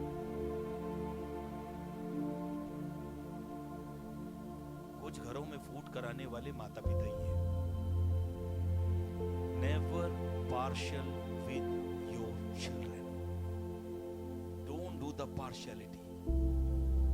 जितना बेटे को प्यार करते हैं उतना ही बेटी को प्यार करें। बाइबल ये नहीं कहती कि बेटा परमेश्वर का गर्भ का प्रतिफल में जो बेटा है वो परमेश्वर का दिया हुआ दान है, लिखा बच्चे यहोवा का दान है। वो बेटा हो या बेटी, इससे कोई फर्क नहीं पड़ता। अगर मसीह यीशु में भी आकर बेटा और बेटी, लड़का और लड़की आपके दिमाग में है, अभी तक आपने नया जन्म नहीं पाया और आपकी सोच बदली नहीं। और आजकल तो आपको पता है बेटों से कहीं अच्छा कई बार बेटियां, और कई बार उल्टा भी है ना, दोनों चीजें। लेकिन आप पार्शियलिटी मत करें, पक्षपात मत करें, दोनों को बराबर रखें। और यहां पर एक चीज है, जब लौट के आए इसने पहचान लिया, उनको राशन दिया, खिलाया पिलाया, सब कुछ किया, भेजा। आपको पूरी स्टोरी पता बाद में क्या क्या किया। लेकिन जब दूसरी बार लौट के आए, अपने पिता को लेकर उसके छोटे भाई को लौट के लेकर आए, बाइबल कहती है उसके पिता ने तो ये सोचा था उसका बेटा मर गया, क्योंकि इन्होंने इतनी अच्छी स्टोरी बताई। एक जानवर को मारा, भाई के कपड़ों को वो करके उनको पिता कह दिया ये जानवर खा गए तेरे बेटे को। उसने कहा मैं तो जीते जी अधलोक में चला गया। ये क्या किया परमेश्वर? पहले उसके भाइयों ने ड्रेस उतरवा लिया, उसके बाद बेचारा गया, पोतीपर की पत्नी को पता नहीं क्या हुआ, उसने भी उसके कपड़े खींच के उतरवा दिए। जहां जाता उसको नंगा ही करते लोग, पता नहीं उसके कपड़े से पता नहीं क्या दुश्मनी। फिर गया बेचारा जेल खाने गया, वहां गया तो उसके भी कपड़े उतरवा दिए, जेल खाने की भी ड्रेस खींच ली गई। पता परमेश्वर ने क्यों सारे वस्त्र को उतारने दिए? पूरी जिंदगी भर उसको वस्त्र उसके छीनने के कारण उसके अंदर डर था, ये कोई ड्रेस छीनना नहीं। परमेश्वर ने कहा आज के बाद इस राजा के द्वारा जिस ड्रेस को मैं पहचानता हूं, छीनना तो दूर, छुएगा भी कोई नहीं। परमेश्वर तुम्हारी बुराई के अंदर भलाई को पैदा करने की सामर्थ्य रखता है। जो खुद खाने के लिए तरसा, उसी के द्वारा परमेश्वर ने पूरे देश को खाना खिलवाया। ये परमेश्वर उस बुराई के अंदर भलाई को निकालने पर, और बाइबल कहती है जब याकूब ने अपनी आंखों से अपने बेटे को देख लिया, उसके बाद उसने एक बात को कहा,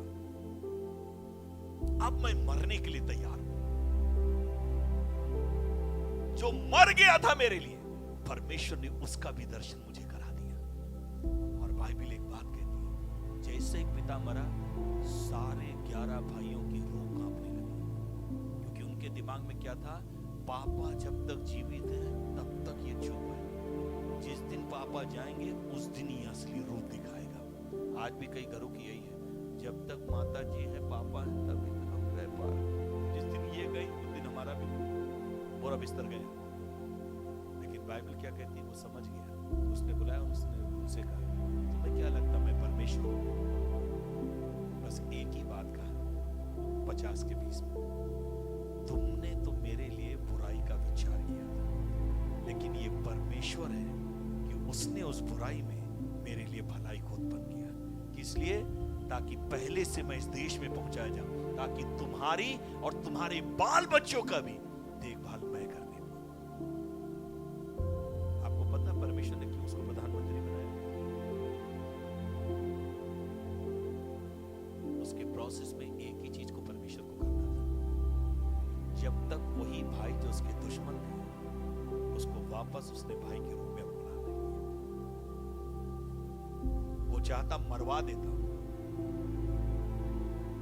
मेरा कहना ये, जब आपके पास कुछ नहीं है अधिकार, तब ये कहना हमने उसको माफ किया क्योंकि हमें मालूम हमसे बड़े हैं, ये हमारा नुकसान कर देंगे। मेरा सवाल है, जब सब कुछ आपके हाथ में अधिकार है, क्या उस समय माफ करने की ताकत है? और जब तक उस काम को आप करेंगे तब तक प्रोसेस बंद नहीं होगा। इसलिए उसने क्या कहा, चिंता मत करो, मैं परमेश्वर नहीं, परमेश्वर परमेश्वर है। मैं तुम्हारा वही भाई यूसुफ हूं, और मैं अब एक काम कर रहा हूं। तुम 11 लोग मुझे नहीं झेल पाए, लेकिन तुमको भी, तुम्हारे बच्चों को भी, तुम्हारी पत्नियों को भी, तुम्हारे खानदान को भी, आने वाले सबको, मैं सबके लिए एक काम करूंगा, मैं उनकी देखभाल करूंगा, उनका पालन पोषण करूंगा। यह है परमेश्वर की योजना। बुराई के अंदर भलाई को, तो प्रूनिंग को कभी भी आप उसको मत समझिए। दूसरा एक और व्यक्ति बाइबल के अंदर है, ये बड़ा अद्भुत है, यूसुफ। अय्यूब की पुस्तक, अय्यूब की पुस्तक 42 अध्याय, वो जब आप पढ़ेंगे तो आपको समझ में आ जाएगा। उसका 10वां पद पढ़िए, देखिए क्या लिखा 42 के 10 में।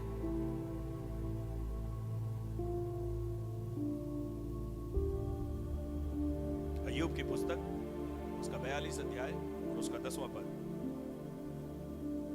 जब अय्यूब ने अपने मित्रों के लिए प्रार्थना की, तब यहोवा ने उसका सारा दुख दूर किया, और जितना अय्यूब का पहले था उसका दुगना यहोवा ने उसे दे दिया।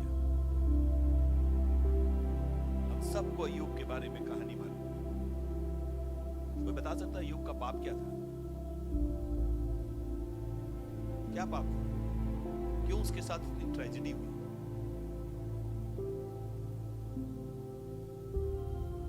Because of his fear. जिन बातों के लिए वो डरता था, वही बातें उसके लिए फंदा बन गई। धर्मी होने के बाद, खरा होने के बाद, परमेश्वर का भय मानने के बाद, अपने बच्चों के लिए प्रार्थना करने के बाद, लेकिन बार बार वो एक बात कहता था, कहीं मेरे बच्चों ने कोई पाप किया हो, कोई अपराध किया हो, कोई अधर्म किया हो, उसके लिए मैं पश्चाताप करता हूं। हम में से कई लोग, आपको पता प्रभु में क्यों उन्नति नहीं कर पाते, बढ़ पाते? हर बार हमको एक डर है, दोबारा कहीं हम फिर ना गिर जाए,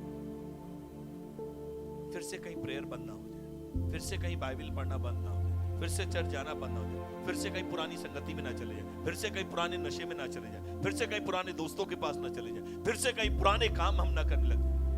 यही डर हमको मसीह में कभी बढ़ने नहीं देता, कभी नहीं बढ़ने देता। और अय्यूब के जीवन से आप एक बात को देख सकते हैं, इस विपत्ति में परमेश्वर ने सब कुछ उसका ले लिया और सब कुछ बदल के दिया। पत्नी वही थी, उसको चेंज नहीं किया। तो जीवन में याद रखना, प्रभु से नया कुछ भी मांगिएगा जरूर प्रभु देगा, लेकिन आप ये बोलोगे पत्नी नहीं दे दे, वो नहीं देगा, वो वही पुरानी रहेगी। आधे लोग कहते हैं तेरी भला इसको भी बदल देता।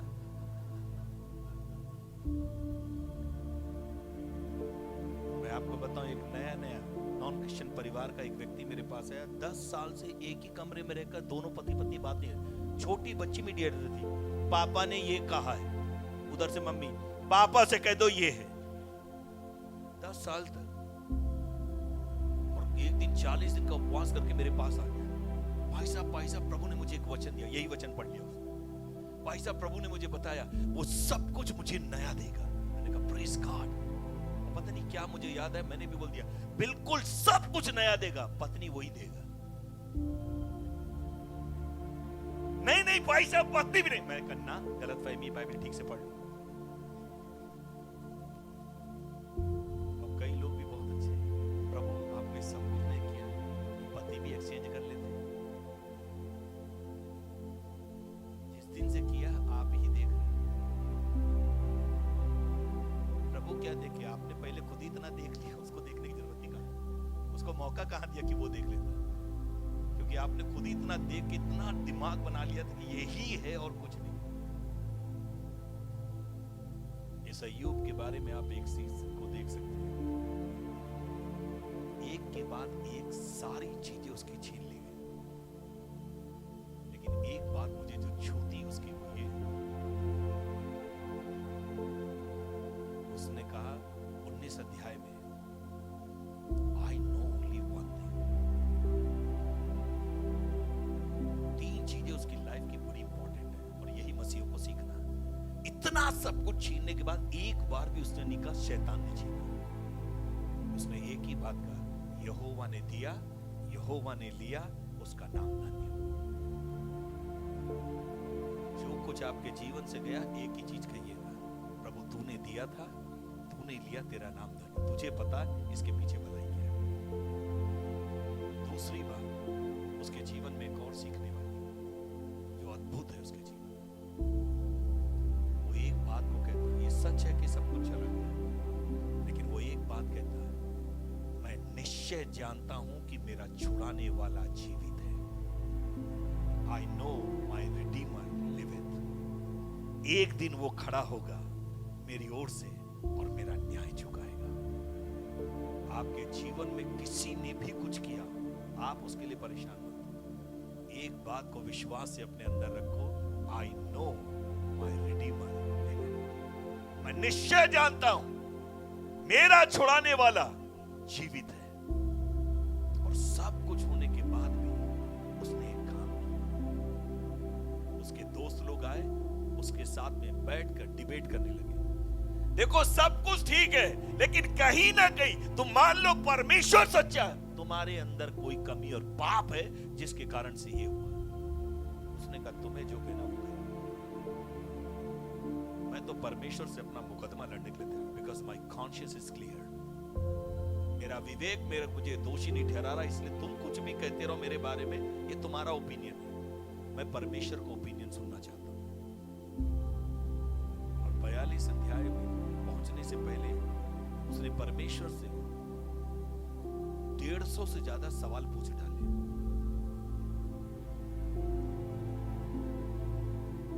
सॉरी, इसने एक सवाल पूछा,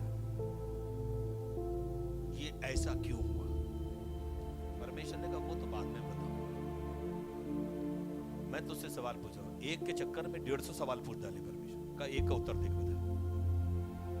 उसने कहा माई बाप गलती हो गई।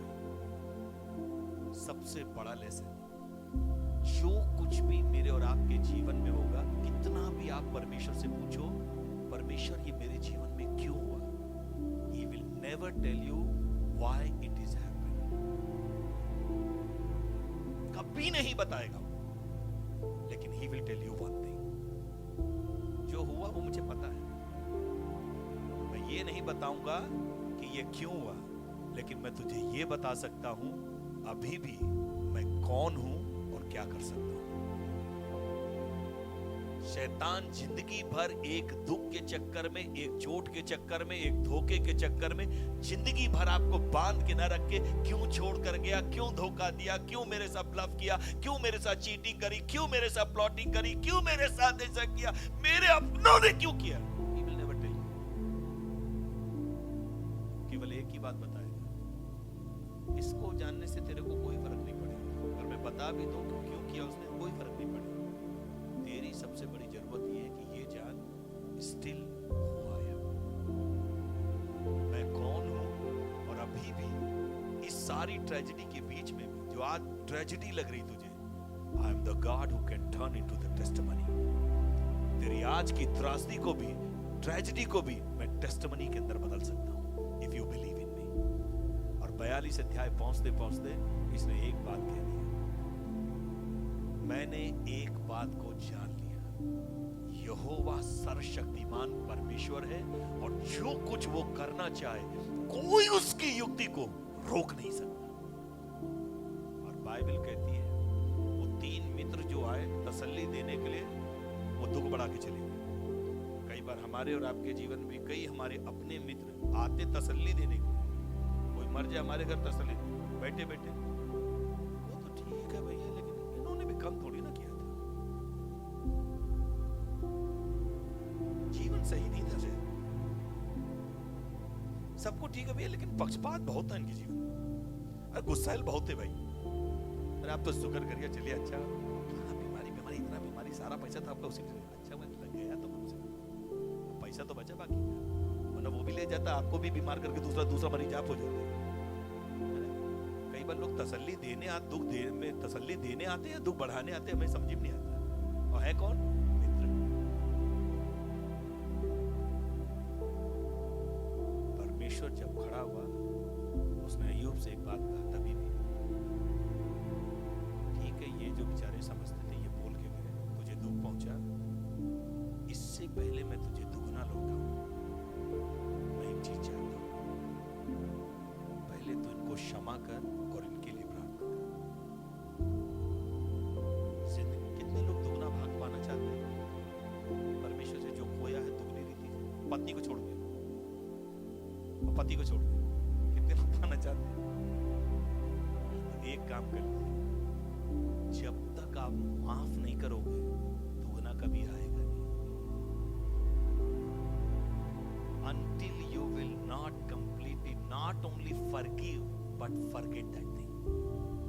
खाली क्षमा नहीं करना, भूलोगे नहीं जब तक, तब तक नया वो कुछ लेके आएगा नहीं। अगर दूना भाग चाहिए तो एक काम करो, जिसने जिसने जो दुख दिया, तकलीफ दी, जस्ट फॉरगिव देम। और आपको पता है, जब आप किसी व्यक्ति को क्षमा नहीं करते, आप पता क्या बताते हैं?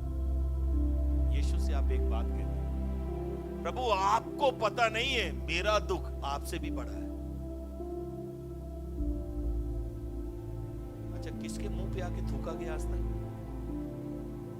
किसने आकर जो है आपके हाथों पैरों में कीले ठोकी? किसने आपके कपड़े को उतार दिया बीच चौराहे के ऊपर? किसने आपको थप्पड़ मार के कहा, ले भविष्यवाणी करके बताओ किसने तुम्हें थप्पड़ मारे? किसकी दाढ़ी नोची गई? किसको पापियों के बीच में लटकाया गया? किसके ऊपर क्रूस का इतना बड़ा जो है भार जो है लादा गया? उसके बाद भी जिन लोगों ने थूका, जिन लोगों ने उसकी दाढ़ी नोची, जिन्होंने थप्पड़ मारे, जिन्होंने उसके साथ सब कुछ बुरा किया, उसके बाद भी उस क्रूस पर खड़े होकर उसने प्रार्थना किया, father forgive them because they do not know what they are doing. पिता इन्हें क्षमा कर, क्योंकि ये नहीं जानते ये क्या कर रहे हैं। और आपको जानकर ताज्जुब होगा, दुनिया आज मसीहत के पीछे इसलिए नहीं है, यीशु के पीछे कि वो चमत्कार करता। दुनिया यीशु के पीछे इसलिए है क्योंकि वो पाप को क्षमा करता है। उसकी क्षमा के कारण दुनिया आज उसके पीछे है और संसार उसके पीछे हो चला है, because he forgive the sins, और वो क्षमा करता है। आपका दुख कब यीशु से ज्यादा बड़ा हो गया कि आप उसको क्षमा नहीं कर पा रहे? आपको जीवन में एक बात को याद रखना, आपको पता कब आप क्षमा नहीं कर पाते? जब आप एक बात करते हैं, आप अपने जीवन में एक बात कहते हैं, मैं इसलिए इसको माफ नहीं करूंगा क्योंकि इसने मेरे साथ ऐसा किया। जब तक आप ये देखोगे कि उसने क्या किया है, आप कभी माफ नहीं कर पाओगे। लेकिन जितने बार आप क्रूस पर यीशु को देखोगे, उतने बार आप उसको माफ कर दोगे। क्षमा करना, यीशु ने रिक्वेस्ट नहीं किया कि अपने अपराधियों को क्षमा करना, यीशु ने कमांड दिया। It was a commandment, forgive those who have committed sin against you. क्षमा करना आज्ञा है, और आज्ञा ना मानना, यीशु ने क्या कहा? जिस रीति से तुम अपने अपराधियों को क्षमा करोगे, उसी रीति से मैं भी तुम्हारे, तुम कटिया फंसा के क्षमा करो, मैं भी कटिया फंसा के क्षमा करूं। लेकिन जब आप सच्चाई से माफ करोगे, मैं आपको बताता हूं, क्षमा दो काम करती है। क्षमा का मतलब नहीं हम कमजोर हैं इसलिए उसको माफ कर दिया हमने, ना ना ना ना ना ना। क्षमा का मतलब मालूम क्या? मैं कितना भी कमजोर था, मैंने आपको माफ कर दिया। इसका मतलब नहीं मैं डर गया, मैंने एक काम किया, मैं कमजोर था इसलिए मैंने आपको क्षमा कर दिया दिल से, लेकिन मैंने आपको उस परमेश्वर के हाथ में सौंप दिया जो सर्वशक्तिमान है। आज से मेरी लड़ाई, मेरा मुकदमा तुम्हारे साथ कुछ नहीं, तुम जानो और परमेश्वर जाने। मैंने दिल से क्षमा करके उस केस को एक काम किया, हाई कोर्ट से निकाल के परमेश्वर के सुप्रीम कोर्ट में डाल दिया। चंद्रचूड़ जी अपना नियम बदल ले, अपना फैसला बदल ले, लेकिन वहां किसी का पक्षपात नहीं होगा, क्योंकि वो दोषी को कभी धर्मी नहीं बनने देगा और धर्मी को कभी दोषी नहीं ठहरने देगा। ये उसका वादा है, उसको क्षमा करें। तीसरी और अंतिम बात को हम देखकर जल्दी से खत्म करेंगे। पहला पत्रस उसका 4 अध्याय 7वां पद पढ़िए, देखिए क्या लिखा। 1 Peter chapter 4 verse 7। 1 Peter chapter 4 verse 7। इन सब बातों का अंत तुरंत होने वाला, इसलिए संयमी होकर प्रार्थना करते रहो, प्रार्थना में सचेत रहो। 19 पद भी, वर्स 19, इसी का 4 का 19। इसीलिए जो परमेश्वर की इच्छा के अनुसार दुख उठाते हैं, वे भलाई करते हुए अपने अपने प्राण को अपने विश्वास योग सृजनहार के हाथ में सौंप देते। पतरस यहां पे उन लोगों से बातें कर रहा है जो मसीह की खातिर दुख और सताव और तमाम तरह की विपत्तियों को झेल रहे थे, क्योंकि इस विश्वास के कारण उनमें से कईयों के घर छीन लिए गए, कईयों का जीवन छीन लिया गया, कईयों की नौकरी छीन ली गई, कईयों की जमीन छीन ली गई, कईयों की संपत्ति छीन ली गई, और बेमतलब में केवल यीशु के पीछे चलने के कारण उनके साथ ये सब कुछ किया गया। और पतरस उनको एक बात समझा रहा है, और वो ये समझा के कह रहा है, ये जो कुछ तुम्हारे जीवन में ये सब हो रहा है, एक बात को याद रखना, कुछ ही समय के बाद सब बातों का अंत तुरंत होने वाला है। इसका मतलब तुम्हारे दुखों का, सताव का, पीड़ा का, हर चीज का अंत करीब में है। दूसरे शब्दों में पता वो क्या कह रहा है? बस थोड़ी देर और, take little more time, somehow manage it, somehow stand on your faith।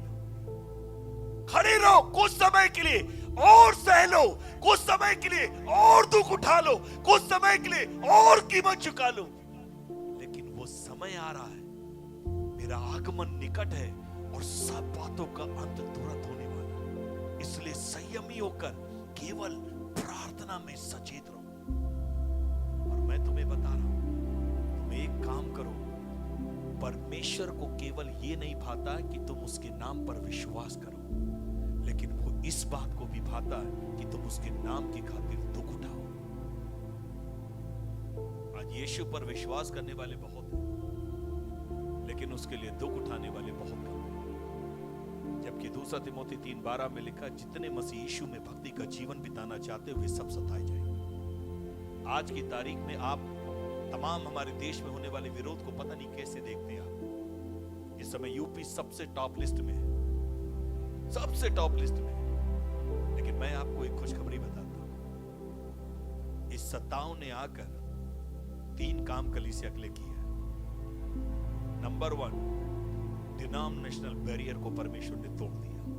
आज सारी संस्थाओं के पादरी और बिशप और सेवक लोग एक साथ मिलकर एक ही प्लेटफॉर्म पर आकर, जहां दूसरे को देखना नहीं चाहते थे, आज एक साथ आकर सेवा कर रहे हैं, आराधना कर रहे हैं, प्रार्थना कर रहे हैं और एक दूसरे के लिए आशीष का कारण कर रहे हैं। दूसरी चीज, आज तक कभी ऐसी यूनिटी नहीं आई। God brought the wonderful unity in the body of Christ. परमेश्वर ने मसीह यीशु की देह के अंदर, जो उसकी कलीसियाओं के अंदर ऐसी यूनिटी को लेके आया। एक दूसरे विश्वासी, दूसरे चर्च के विश्वासियों को आजकल संभाल रहे हैं, उनकी अगुवाई कर रहे हैं, उनके लिए प्रार्थना कर रहे हैं, अपने आप से स्वार्थ से बाहर निकल के, अपने चर्च की बाउंड्री से बाहर निकल के दूसरी कलीसिया के विश्वासियों की भी वो अगुवाई कर रहे हैं। तीसरी एक और चीज परमेश्वर कर रहा है। 3 साल से विरोध शुरू हुआ। इस 3 सालों में सबसे ज्यादा यूपी में सबसे बड़ी बड़ी कलीसियाएं, सबसे ज्यादा कलीसियाएं, सबसे ज्यादा विश्वासी, सबसे ज्यादा जो है परमेश्वर के बड़े काम इन 3 सालों में हुए। मैं आपसे एक बात कहूं, पतरस और यूहन्ना को हमेशा याद रखिए। उन्हें धमकी दी गई, आज के बाद यीशु के नाम से कभी बातें मत करना।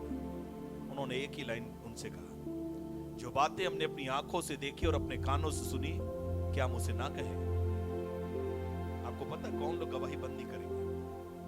जिन्होंने एक बार यीशु को और उसके कामों को अपनी आंखों से देख लिया और अपने कानों से उसकी आवाज को सुन लिया। They cannot deny it. वो चुप रह ही नहीं सकते, वो चुप रह ही नहीं सकते, क्योंकि वो चुप रहेंगे तो उनके अंदर जो हड्डियों में आग उतरने लग जाएगी।